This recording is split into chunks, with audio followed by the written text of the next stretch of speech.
Hello everyone and welcome to today's webinar, How to Help Students Collaborate Effectively Online, presented by Meashell Steinwehr.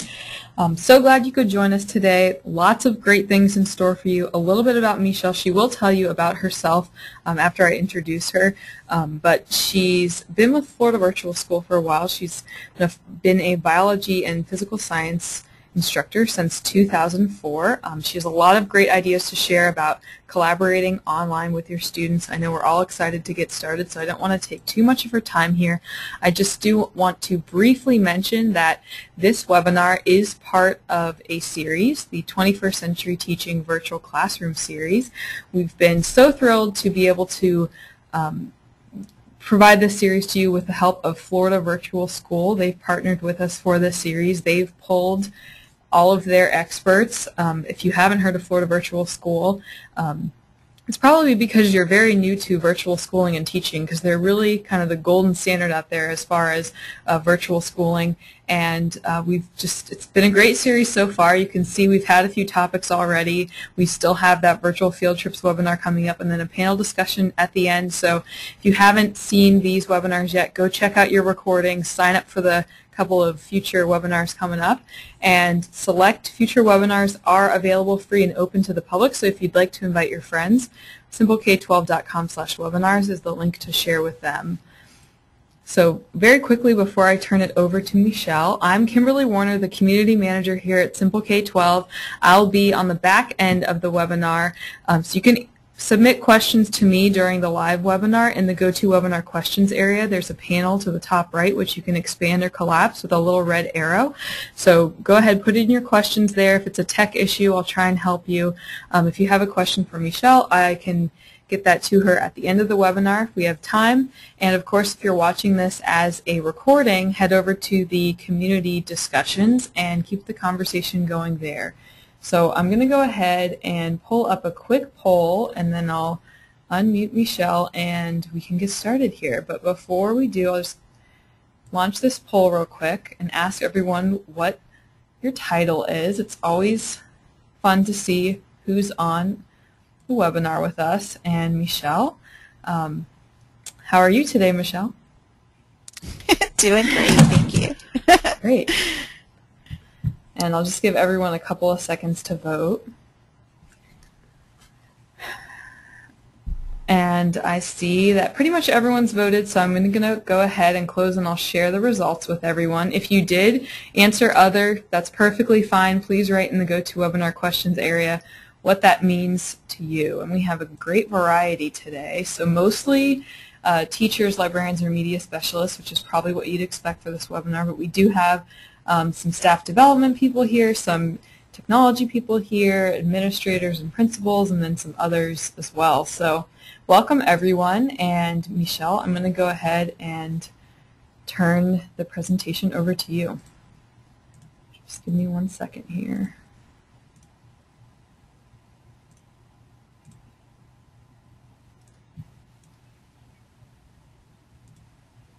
And your screen looks great.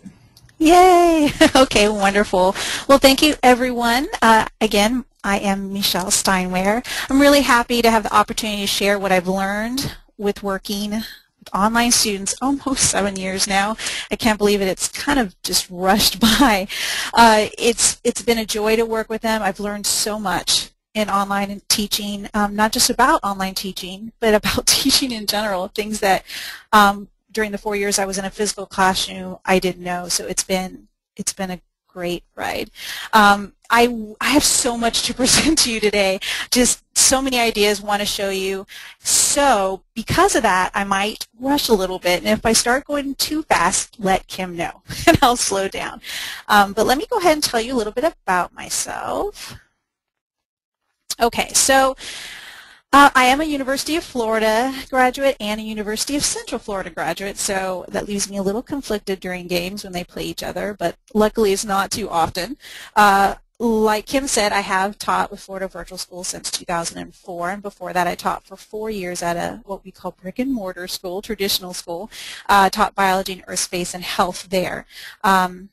Since I've been with Florida Virtual School, I've had lots of opportunities to start new projects. One of them was a and it's still going on every year since then, a virtual science fair, and it's been amazing ever since.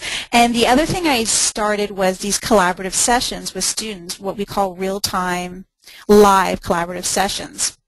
But I don't do them alone. I started them small, and then the rest of the team of the biology instructors started joining me. And we work hard to keep it engaging, and we've just learned so much from doing these sessions for the past 5 years. And so in today's session, I want to share everything we've learned about collaboration, not just for live sessions, but also for students who like to work asynchronously, which means not working at the same time. So let's begin. First, want to do another poll question. For those of you that are teachers, I wanted to know where your classroom is. Do you teach in a physical school or in an online classroom? All right, so I just launched that for you, yeah, and we'll give everyone just a second or two to vote. And Meashell, I knew that you were a Gator, but I didn't realize before that your major was in microbiology and cell science, and that was my original major at UF. I also went to UF, and that was I changed it, but that's what I started out as, which I think is kind of a strange coincidence. Why did you change it? It's such a good degree. Yeah, no, it was fun. I just decided to go towards something else, but I noticed that, and I was like, oh, that's weird. All right, so everyone's voted. I'm going to go ahead. I'll close and share with everyone and read out everything. So 60% said a traditional classroom, 20% said a blended learning environment, 13% said a virtual classroom, and 7% said other, which is, oh, Martha actually wrote in, or a couple people have written in, they say they teach both, like traditional and online. So that, and online, okay. Okay, well, great. And the reason I wanted the information was really to be able to give you information and know where your classroom is, so I can give you tips on how would you use this, not just online with an online classroom, but how would you use this with a traditional classroom? Because pretty much the pedagogy, no matter whether you're teaching online or in a physical school, it's the same. But there's always new technologies we can use to engage students. There's new ways to support collaboration. It's changing constantly. Just when you have a good set of tools going, more new ones come up. So definitely, as I present each new strategy or web tool today, I will give you tips on how to use it in the physical classroom. Okay, so let's talk about our agenda. First thing, we're going to talk about ways to encourage online collaboration between students, because honestly, you could set up this great project and you have it set up in your web tool, but if you can't get the students to go, then it's a lot of wasted effort. So that's the first thing we're going to talk about. Second thing is successful projects for online collaboration, what works and what doesn't work. And then I'm going to show you some synchronous tools, some student and teacher favorite synchronous tools, and then some asynchronous tools. I'll actually go onto the websites, show you some student projects to give you an idea of what can be done with these tools. Okay, so one more poll question. How often do you collaborate with your students in the classroom? So for a physical class, then this would be group work. You know, how often are you doing labs or group work? All right, everyone's voting. And oh, people are getting better at this as we go along. Almost everyone's voted already. That's awesome. Well, I gave that A, B, C, and D choices, so it was like, yeah. That was quick. All right, I'll go ahead and close and share because all the votes are in. All right, so 25% said at least once a day, 31% said at least once each week, 38% said only during projects or lab activities, and 6% said no collaboration at all. Okay. Okay, great. I mean, it's kind of spread pretty evenly, and I'm not surprised. Honestly, I'm not. From being in the traditional classroom and the online classroom, I'm willing to bet that those of you that don't collaborate daily or weekly have some really legitimate reasons why you don't do it. Honestly, sometimes it's a classroom management nightmare to do group work. For the physical classroom, depending on the age group, sometimes the students are placed in groups. You have chaos. You find yourself putting out little fires all period long in your classroom. Students aren't dividing the work effectively. One disgruntled student is doing all the work while the other students are goofing around. I mean, I have vivid memories of this in the physical classroom. In the online classroom, doing collaborative work, a lot of times it's simply logistics. How do I get the students to work online together, and then how do I get them to submit their project in a timely fashion if they're not together and working on it at the same time? So there's also a little chaos too. When we do teacher-facilitated sessions, live sessions, we do have goof-offs in the online classroom too, so you can have some of the same problems. And forgive my phone, guys. Sorry about that. I should have gone into another room. Those are students calling me. Okay, so whatever the reason, I can relate. I've dealt with these things before. So let's talk about how we get them, how we encourage them to work collaboratively. The first thing we do is we try to prevent any adverse consequences, because the one thing you get from students is, I work best by myself because, I don't want to get a bad grade because another student didn't do their work. I mean, it doesn't matter what kind of classroom you're in, you're always going to hear that. So for the online class, what we have done, anytime we assign a collaborative assignment, and we actually make them a requirement for any course they take with Florida Virtual School, because we think collaboration, it's a 21st century skill. It's incredibly important. You do it constantly. We're doing it right now. I mean, everything is online. They have to learn how to work in that kind of environment. So when we give them a collaborative assignment and we're making the rubric for it, we are making sure that what the partner or what the rest of the members in the group are doing is not as many points as what the individual student is doing for their project. That way it's not hurting their grade. Like, for instance, the rubric that you see up now, only 10 points of the assignment are actually towards the full 50 point of the assignment. So it's things like that, making sure that the assignment itself isn't already going to cause problems if you have two students working together and it doesn't work quite as you had hoped. My second suggestion for encouraging collaboration is making it meaningful and engaging. And what I mean by that is, pick a project that is made better by collaboration, not one a student could easily do alone, because they could argue that point for you, and I've had students do that on occasion. And then sell the benefits of collaboration to your students. The other way you can make it engaging is, again, going back to choosing a project that is better with collaboration than done alone. I put some examples on the screen of assignments that students have done in our online sessions, our online collaborative sessions, that would have been harder to do by themselves, or certainly much longer, and that they benefited from the collaboration. One of them was a project on protist. The other one was a project on different aquatic biomes, and that was the Arctic Ocean. Some examples, and I'll explain some of these in more detail. Types of projects you can do, activities in live sessions, teacher-facilitated sessions, and I'll tell you more about that later.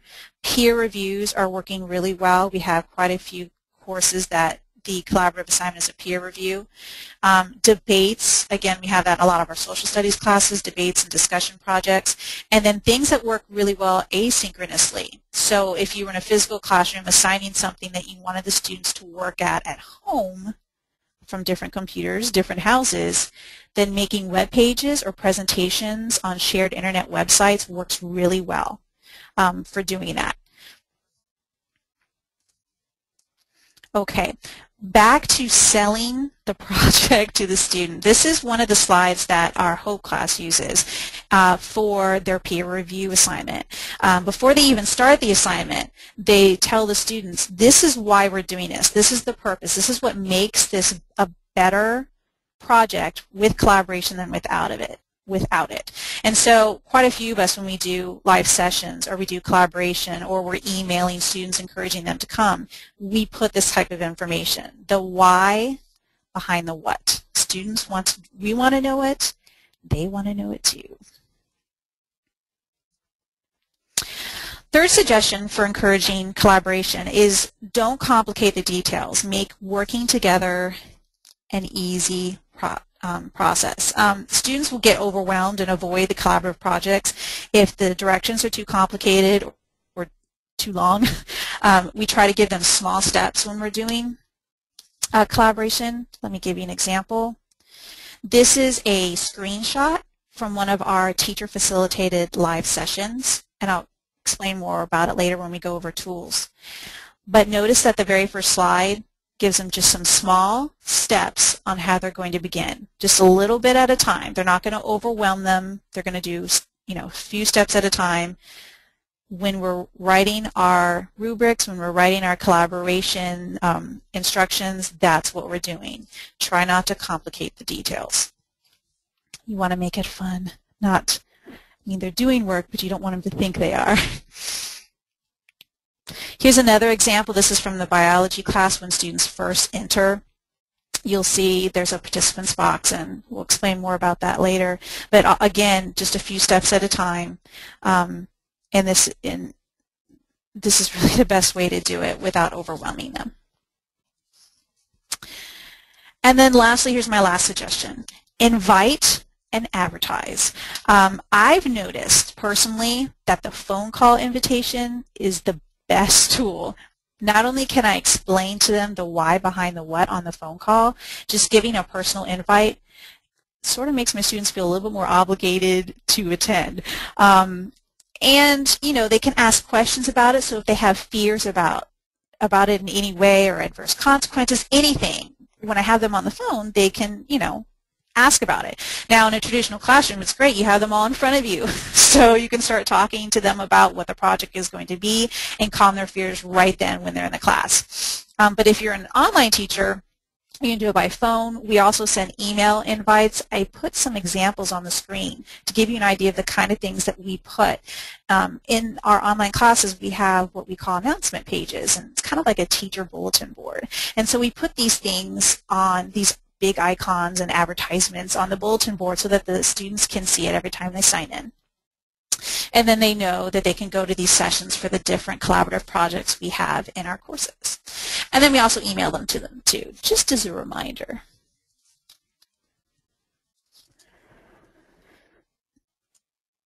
Okay, so we're at the web tools now. Okay, so you've advertised, you've encouraged, you've made a really good rubric, no adverse consequences, you've gotten your project ready to go, and your instructions are small, step-by-step, and not complicated. So you have everything ready to go. Now you have to decide what tool you want to use, and there's two different types of tools. There is synchronous tools, so that is what we're doing right now. Real-time collaboration, live sessions, or then there's asynchronous, which, both honestly can work in a traditional classroom too. If you were in a computer lab and you wanted all the students to work synchronously, you could. But the asynchronous tool might work the best too, again, for those projects that students can work on at the school and then at home as well. And asynchronous just means they're creating some type of final project, but they're not working at it at the same time or in the same session. Okay, so here is my synchronous tool screen. Now, there's no way I'm going to have time to cover all of these, but I put all of these on the screen because they're teacher and student favorites. And so I put the ones that I've gotten projects with from students on. The two that I'm going to concentrate on today are Elluminate and Scribbler, but feel free to start, jotting down these others, maybe on a piece of paper. Dabbleboard is dabbleboard.com, View is view.com. These are just the main icons from these websites. But take a look at these others because they all have different usability to them, and you might prefer one over the other. But I'm going to show you the two that we use most often, and then you can look at the others on your own.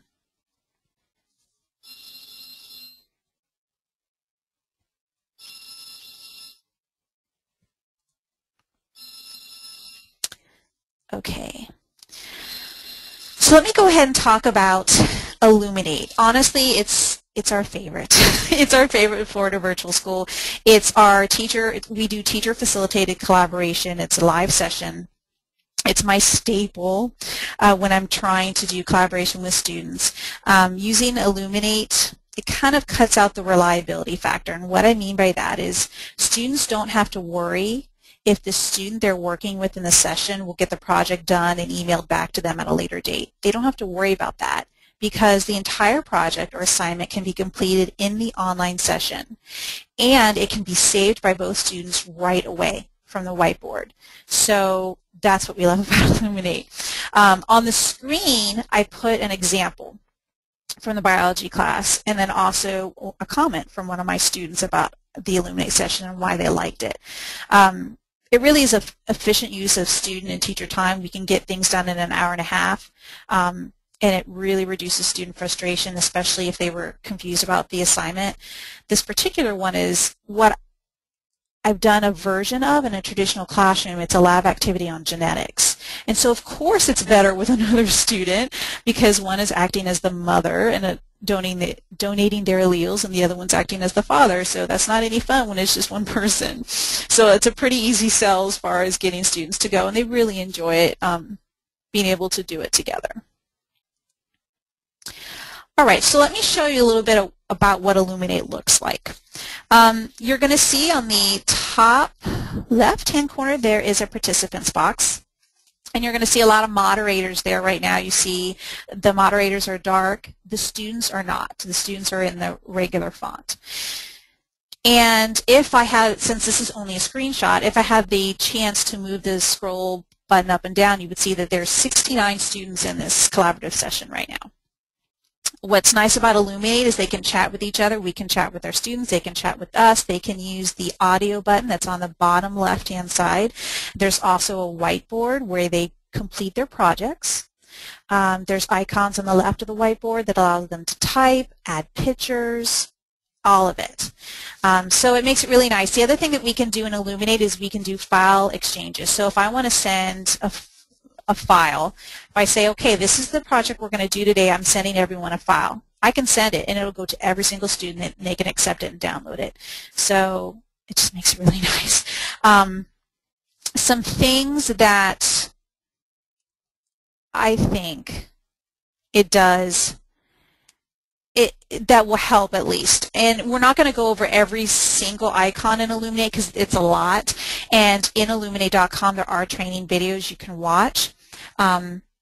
But if you decide to use this tool to do a teacher-facilitated live session, it'll reduce your stress if you create a template. Just like I have a PowerPoint presentation that all of you are looking at, it's going to help that you do the same thing for yours. And then what you can do with those PowerPoints is we load them into breakout rooms. And let me show you what that looks like. All right, so in this next example, there are breakout rooms. You can see it in the participants box where we can put the students in each breakout room so that they can work together. They can use the mic in the chat area to talk to each other. They have the whiteboard that they can begin working on their project with. This particular one was a peer review that this class was doing. The previous one was one that they were going to do on a whiteboard. But what's nice too is that as a moderator in Elluminate, you can jump in and out of breakout rooms sort of like you would if you had the students in groups in your physical classroom, or if you had them in lab activities in your classroom. You could jump in and, from group to group, see if they need help, talk to them, give them assistance.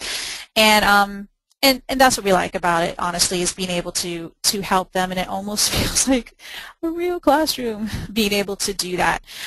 Some ways that you can use Elluminate, and I know this, and this is actually a real example because I have a couple of teacher friends that do both. They're at the physical classroom, they teach Florida Virtual School, and they have used Elluminate with their students as ways to do projects with them after school or to do tutoring. Two of them are using it for tutoring because it's really hard to stay after school every time, but you want to give the students one-on-one and be able to help them. So think of that too, not just for collaboration, but Elluminate works well for tutoring too. Okay, so let me get out of this slideshow for just a second and show you, okay, where you need to go for Elluminate. If you're interested and you want to learn more about Elluminate, this is the website. It's illuminate.com. You can do a free trial. The free trial gives you a room for 25 students. Or you can get what we call V-rooms, and you can get as many V-rooms as you want. It's right here in the middle of the screen. It says Get V-room now. The V-room is for you and 3 students. And like I said, you can get as many of these free rooms as you want. So what happens is you get the room and then you have the link and you send your students the link and they can enter with you, and then you can do whatever you need to do inside that Elluminate room, whether it's a project or tutoring or whatever it is you want to do. And so that part is free. Having a permanent room after the free trial, the prices vary. It's not super expensive, but the prices vary. It just depends on what you want. You know, how many students you want in there at one time. You know, if you have a small virtual classroom, you may not need that many spaces. But if you're doing this for a school, like a school account, then obviously that's going to be a different price. So just take a look at it. It's our staple for doing teacher facilitated sessions.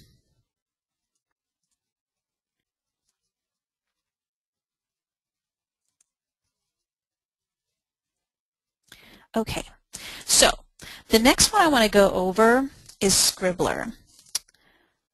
What I like about Scribbler is that this is a tool that can be used by students without you. Unlike Elluminate, where it's teacher facilitated and you have to be in there, this one you don't have to be. It doesn't really require any special training for the students either, and I don't think I could say that about Elluminate. Most of us, at the very least, had to attend an initial training and maybe watch the videos on illuminate.com. I mean, it was quick once you watched it, but you definitely need a little bit of training on it. Scribbler isn't like that. It's been used by my students successfully for a synchronous tool without any intervention by me. So let me show you Scribbler.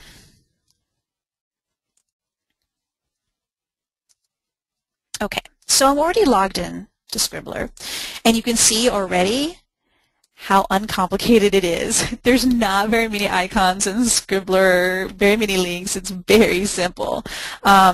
So we want to create a room. I'll click Create a Room. Meashell, you have the free account. Is that correct? The first thing that will come up. Oh. You have the free version? Oh, for Illuminate? For Scribbler. Illuminate or Scribbler? Scribbler. Yeah. Oh, yeah. It's free. Yeah. Everything. But only Illuminate, if you wanted a bigger room, would you have to pay.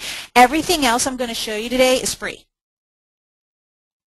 Thanks. Okay. And even Illuminate is free if you just want a smaller room. Great, thanks. Okay. So, all right, so it goes to this create a room, and you can, I'm going to call it sample.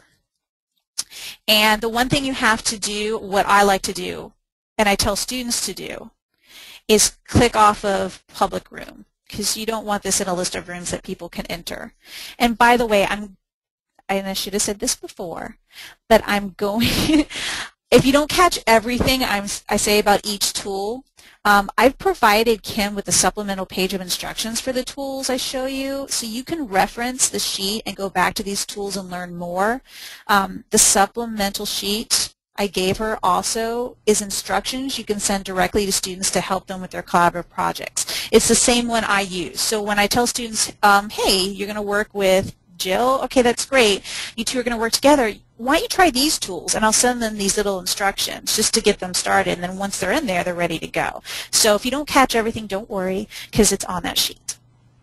Yes, and just to add to that, I've already added that to the shared resources area, so you can, members go find it there. And sorry for all the interruptions. You're doing a great job. Keep going. Interrupt as much as you want. That's great. All right, so here we are. We're going to create the room. All right, then it asks me if I want to visit the room, and of course I do.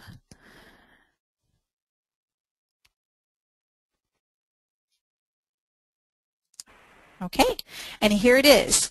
You guys can see very simple icons at the top. Let me move this box out of the way for just a second. There we go. What is great about Scribbler is they can, of course, work at the same time.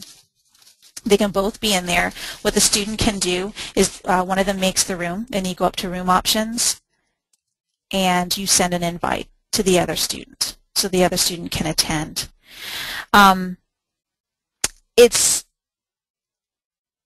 The page is not overloaded with icons, so it makes it very good for students. But there's a lot of usability, though. They can load pictures over here in Assets on the top right-hand corner. Not only can they load pictures from the computer, but they can also upload snapshots from websites. If you clicked on this little icon in the middle here, you would type in whatever website you wanted, and it wouldn't go to that website. It would just bring on the picture, the screenshot of that website for you and stick it right in your Assets area. Same with all your pictures, and so whatever you had here in your Assets area, the student could click on and move right into the whiteboard wherever they wanted. So if they were creating some type of project together, it would just make it easier. They could both be in there loading different pictures, grabbing stuff from different internet websites, and have it there to use for their project. The other thing they have too is they do have a chat area in here, just like Elluminate, and which is at the bottom right-hand corner. And I'll just use it. There we go. It says hi. Okay, and then at the top it has a mic, so they can talk to each other at the same time and work on their whiteboard. When they're done with their project, there is a snapshot, it says Take Snapshot button here at the top, and they would click on that. And then it brings up, which is just going to look like a white screen because there's nothing on my whiteboard. Maybe I should have put some stuff on my whiteboard. So it saved my whiteboard. But what's nice is that it creates this little web page for them. So all they would do is copy the website. This PNG, it's a PNG file is what they're copying. So they would copy the PNG link, and then they would send that PNG to their teacher as their assignment. And it's as simple as that. And I've gotten probably, oh my goodness, in this 3 years since I've sent Scribbler, I would say I've gotten probably about 25 from this. From using this, the students using this together without me, and it's worked out really, really well. So it's a student favorite. Okay. Let's move on to asynchronous tools.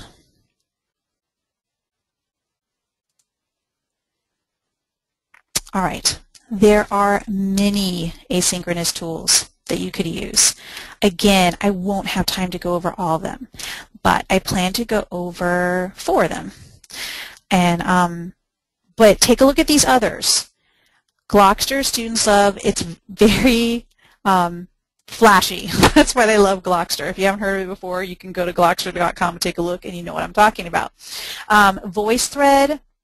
Quite a few social studies teachers and students use VoiceThread. They're great for open discussions projects. Another really great asynchronous tool for that.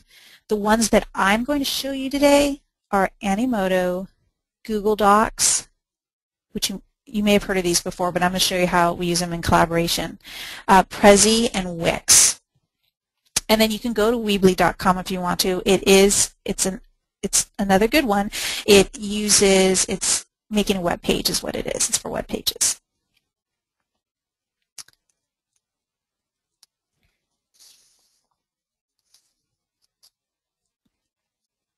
All right, so I'm going to show you 3 of the student favorites that are for presentations first, and then I'll show you Wix, which is for web pages.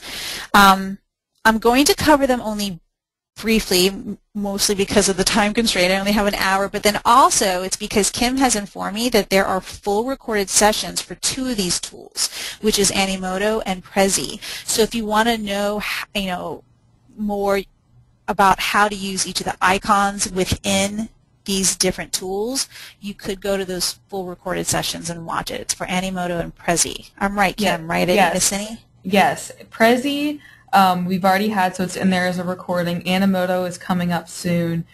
We also have one on specifically Google Forms and doing like surveys, which is kind of related, so I'll bring that up. And we also have a recording on Glockster and how to use Glockster, so keep all of those in mind. And thanks for mentioning that. All right, so let's start with Animoto.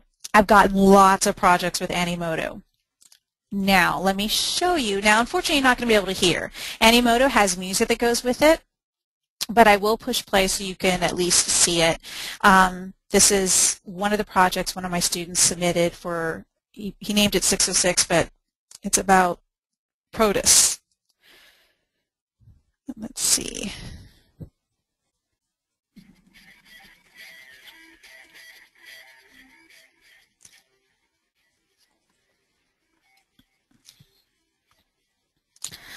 Okay, so you probably can't hear the music, but let me tell you what's great about this.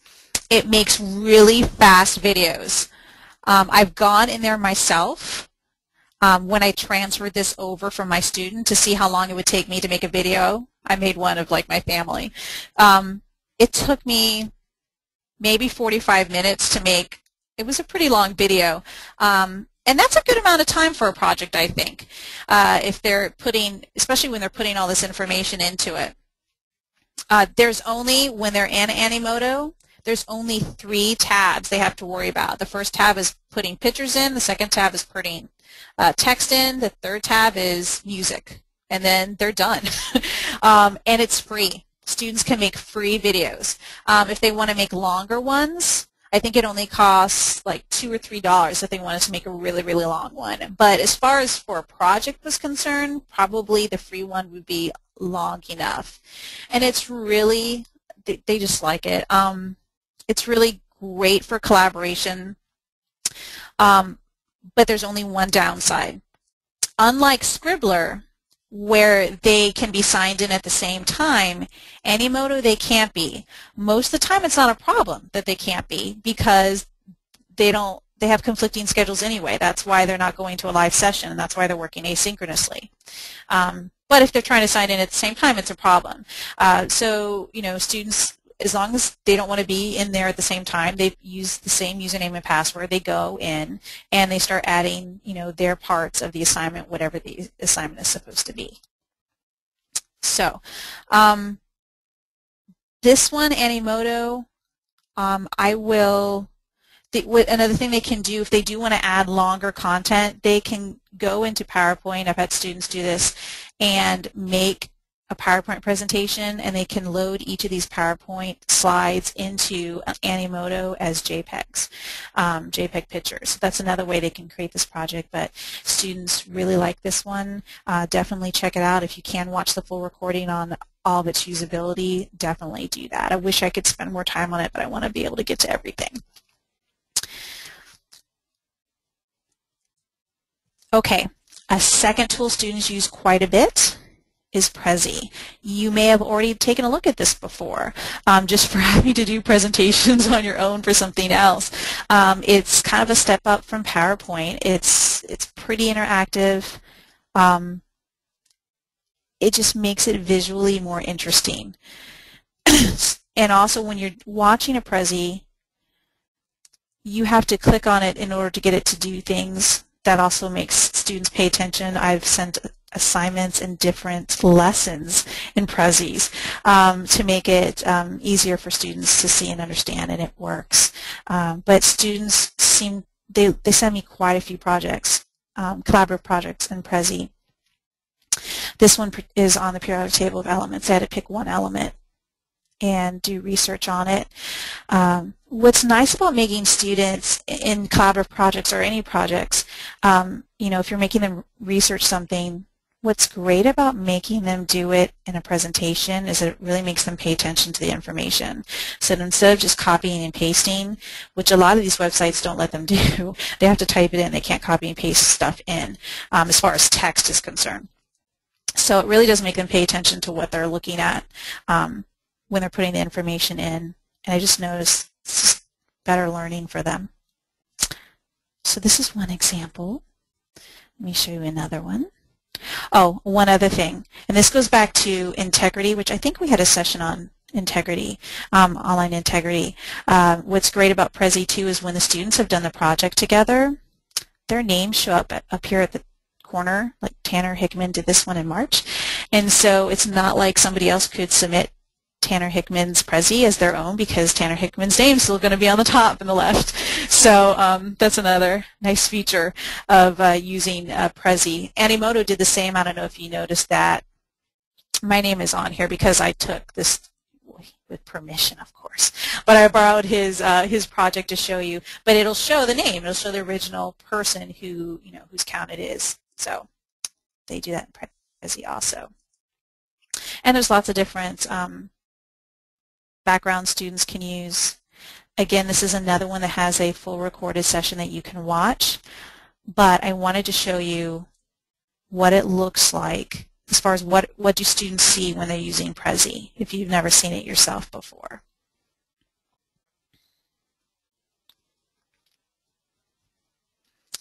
This is the Prezi I was playing around with.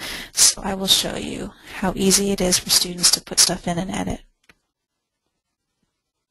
And if I can just interject with a quick question, I know everyone will see the handout that you have later, but I mean, about how much guidance do you have to give with students, for these tools? Do you really need to give them a full tutorial, or is it kind of just like, here are some tips and go and get started and they just run with it? It's the latter, actually. What is on that sheet, that supplemental sheet, is just instructions on how to open their accounts and then how to save their projects and send it to their instructor. It's just clearing up that part, because sometimes students are like, well, how do I get in and how do I make an account? And is it free? And it's all those questions, and that's what those instructions do. And then I do include a few tips on how to do things, but otherwise, they don't need me. They figure it out. All the little icons, they just play around until they figure out what they're doing. And this is why these particular ones are student favorites, is because they don't have to do a whole lot to figure things out. Like this one. This is another one that's a little bit like Scribbler, where there's not tons of stuff on the screen to confuse them. There's just this stuff here on the top left-hand corner. If I want to write, I click on the big circle. If I want to insert a picture, I click here. If I want to show stuff, if I want to add colors, it's just really easy. And you can just play around with it and just add stuff. And I've just gotten so many projects, collaborative projects from Prezi and Animoto because of that. There's just, Animoto looks very similar. It only has 3 tabs. This one only has these circles. Something else about Prezi, just one downside, it's same as Animoto. They can't both be signed in at the same time. But again, it's asynchronous, so they probably wouldn't be anyway. Okay, so each would have to come into Prezi using the same username and password and add their different parts to it. And then once it was done, submit their final project to their instructor.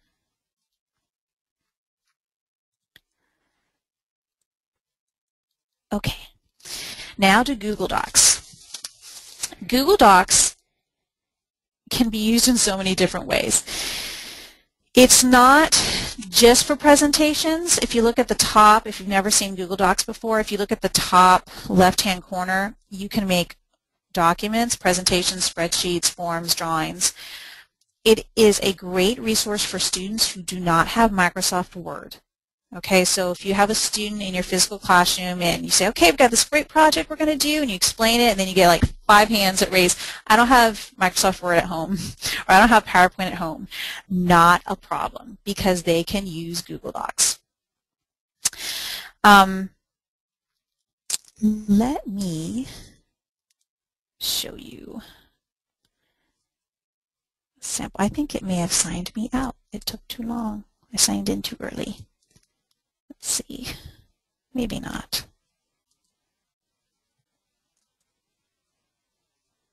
Or it could be that I have too many windows open. Yeah, I'm not sure what you're trying to get to, but sometimes if you click that Google Docs, like the icon, it'll refresh. Or you got it. You got it now. It's doing it now. Yeah. I think I have too many. I have like 8 windows open. Yeah. So I'm going to try to close some tabs.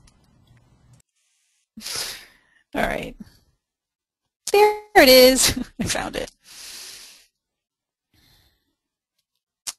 All right, what Google Docs looks very much like Microsoft Word as far as the icons are concerned. If they've used anything at school, if they don't have it at home, if they've used anything at school that's like PowerPoint or Microsoft Word, then they're going to recognize these icons. They're They look very, very similar. This is just a presentation I opened. It's just the opening page. What's nice about Google Docs is that it can be used as a synchronous tool and an asynchronous tool. Both students can be signed into the same Google Doc at the same time, so it can be used both ways. Making a presentation online, they can, if they had PowerPoint at home, they could actually make a PowerPoint presentation and load their part. It lets you, there's something here that says import slides. So if they did have PowerPoint, they could load their own slides into here, or they can just make them from scratch right here in Google Docs. There's backgrounds, there's themes. They can, it just has very similar usability to PowerPoint and MS Word. So it's a great option for having students work synchronously or asynchronously. I know for traditional schools it's very good for anything that you would need them to do at home that they may not have the the hardware or software for. So this is Google Docs.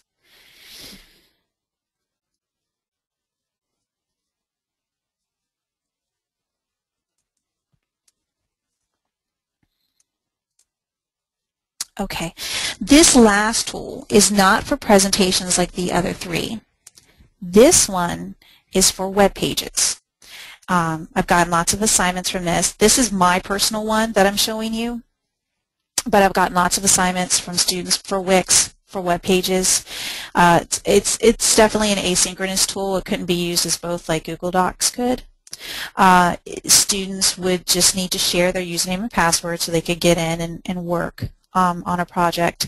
It has already made templates, and I will show you this one.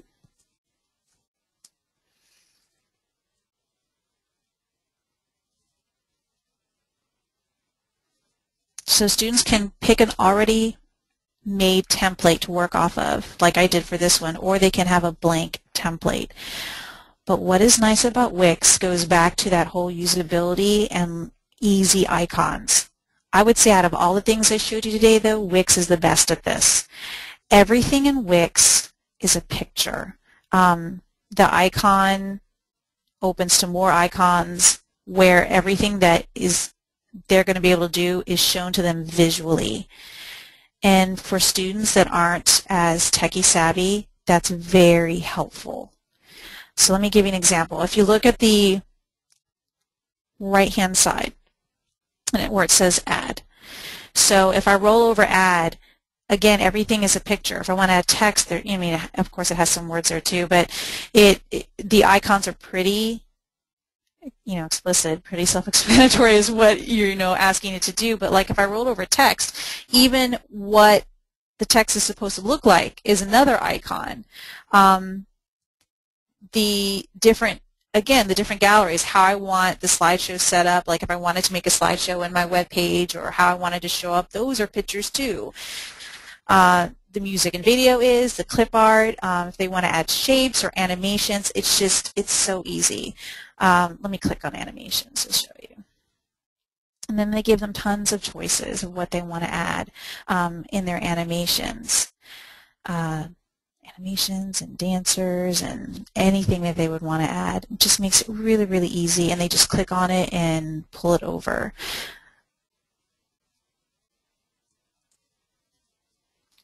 They can add links here. They can add menus. Their backgrounds are really easy to change. And when they're done with their project, they can preview it, and I'll click Preview so you can see. This particular project you're looking at is one for renewable and non-renewable resources. They have to build a fictitious eco-friendly house. And so they have to research renewable and non-renewable resources, and then so there's multiple pages to this, but this is just the first one. And then they can click on slideshows and get further explanation, like wind power is wind turbines convert moving wind to electrical energy. So there's just so much they can do with this. But they can preview it before they send it to you. And then when they're ready to send it to you, they just click Publish. And it makes it into a web page. And you see how it says your site address will be, and it gives them the website that this web page is going to be. They would copy that and send that link to their instructor, and the instructor would click on it and be able to review what they made together. So this is another one students really, really like. And you can tell it really does have to do with the usability. They can load pictures in here when they want to edit text or something else. I want to show you. If I click on anything, it'll tell me edit, it'll tell me put in a link. It just makes it really, really easy.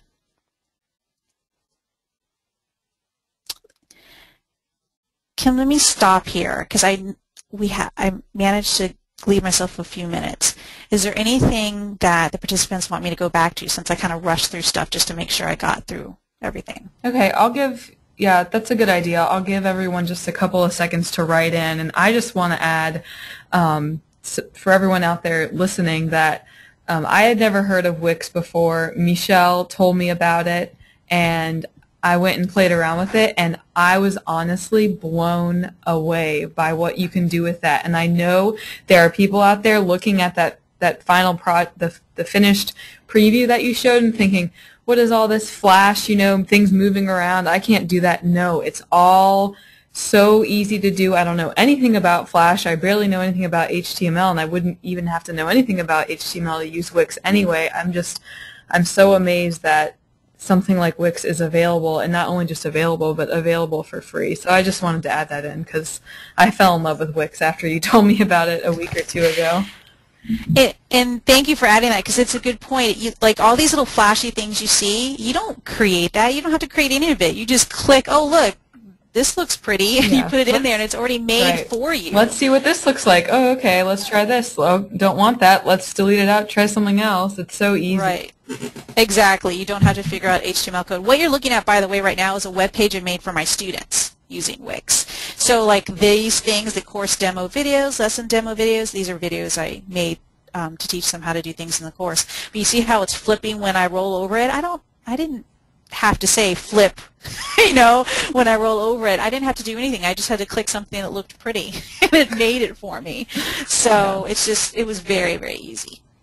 And I guess the one thing that came in is if you have time, show the user side of Animoto, like when you're editing something. Sure. I don't know if that's yeah. Let's go back. Pull up. No, we can do that. I just rushed through it because I want to make sure. Oh no, I'm glad everything. I'm glad you got to that. All right, let's go to Animoto, and I'll show you what I mean by those 3 tabs.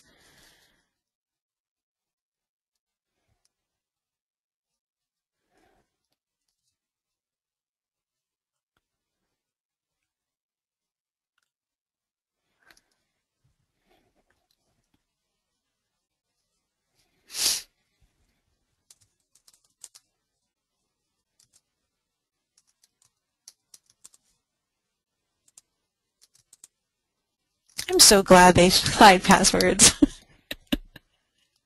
I hope I put the right one in. I have so many different I know. Well, there's talk now that eventually passwords won't even be a thing. We're going to have like biometric passwords because passwords are always getting hacked at, all these security things with passwords getting hacked and, banks having problems, and we'll just eventually switch to like, oh, put your fingerprint in and that's what's going to get you in. That's good because my Netflix got hacked. Oh, no. That does happen. Oh, yeah. No.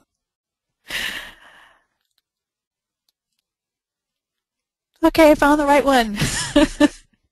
All right, so let's I'm going to do a new project so you can see what the, although I guess I could just click at it. Let me just click at it. Yeah, we'll just edit. And for Animoto, I did include instructions on how when the students sign in, how to do the username and password, but then also how to make sure they get the free video. Right? The instructions are there on how to exactly do it. Okay, so here's Animoto. Again, this is what I'm talking about with the 3 tabs. Photos and videos. They just click on a square if they want to add. Like if they clicked here. I put my text in here because this was just a title, but they can add pictures or text. It just depends on what they want to do. And then there's little icons here at the bottom, I'm moving my hand over them. If I wanted to spotlight a particular one, spotlight just means that it would make the little Animoto slide move forward at you when it was running. If I wanted to rotate the picture or duplicate the picture, I mean, these are really simple icons too. And then if I wanted to add music, they have their own music that you can choose from, or you can load your music from your computer. I just chose one of theirs. And then the finalization or the publishing of it is really easy too. I'll just click on that tab for you. It'll ask you, you know, what speed you want it at. Do you want it full length, the video style? And then when you click continue, you give it a name, and then you click create video, and it takes, I don't know, maybe it took like a minute or two of processing. And then it gives you a link. Just like I used the link to get to that example, same thing, it's just going to give them a link that represents their video, and that's what they would send to their instructor. But it's, I mean, I think it's really simple. In comparison to a lot of the other web tools I've looked at, I'm going by what do I get the most assignments from collaboratively from students, and it's from Prezi, Animoto, Wix, Google Docs, Scribbler. So those are the ones I highlighted because, you know, having had thousands of students in the last 7 years, I'm going to trust them on this. So similar, kind of similar to Wix in Animoto, you know, you see the finished product and you see all these things flying around and, you know, how visual it is. And it's really, you're just putting in music, photos, or maybe video and text, and that's it. And you just, and it creates it for you, basically. Exactly. You don't have to know anything about video making. It does it for you. It's really nice. So a question, thanks for pulling that up, and a question about Scribbler. Can you go back and edit what you've worked on? Like, does this save to your account what you've been working on? Or is it like a one-time thing and then it's gone? No, it does save to the account. Let me go back. And could you show? Yeah, I was going to say, are there any examples besides the white? Not that the white board wasn't very engaging, but I don't know if you have any examples anywhere of. All right. First, let me get to the page that it would show their. I went to the. I think I would go to my account home. Okay, you see here where it says your rooms. These are the other rooms I have. They stay there. I can go in there and edit it, or I can delete it, or I can visit the room with the same friend I was in there with before. You know, they would have the same link. They would go back into the room. So all my rooms stay there. And the last time I went in there or created it, it'll show there too. Okay. And then... And I know we just have about 1 minute, so if you don't have time to pull up an example or anything, that's fine. I'll try. I'm just trying to find it. Trying to find all my stuff. I have so many things open. Hold on. There we go. All right. What was the other thing? Oh, showing what it would look like if I added text and pictures and things. I don't know if I'll have time to add pictures. But so basically, it kind of like almost like an interactive whiteboard or something. You can add in kind of whatever type of media you want. Exactly. You can add in pictures. Just kind of like what we do in Elluminate. I don't know. We have a minute left. Yeah, sorry. Well, I do want to pull up the final slide too with the more info on Flow Virtual in case anyone wants to. Let's go ahead and do that. But whatever I put on this whiteboard will show up on, once I click this snapshot, it will make that for the student. Whatever is there is going to show up. Great. So, well, I can tell by all the comments coming in that everyone definitely enjoyed today's webinar, as did I, so thank you so much, Meashell. And just wanted to pull up the screen really quickly. If anyone wants to find out more about Florida Virtual, there's a website here, an email to get more info, and then the phone number. And I guess thank you, everyone, for coming. And, oh, Richard says he's going to try Animoto at lunch today. Awesome. Definitely check that out, Richard. Animoto seems awesome. It's fun. And thank you so much, Meashell, and we'll see you all later.